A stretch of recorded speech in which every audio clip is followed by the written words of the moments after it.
September 19th, 2018. The leaders of North and South Korea hold a second day of talks in Pyongyang.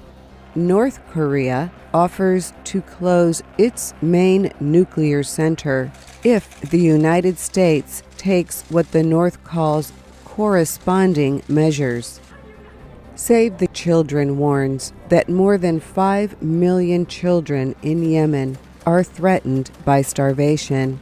It says an entire generation may face death if the fighting there continues.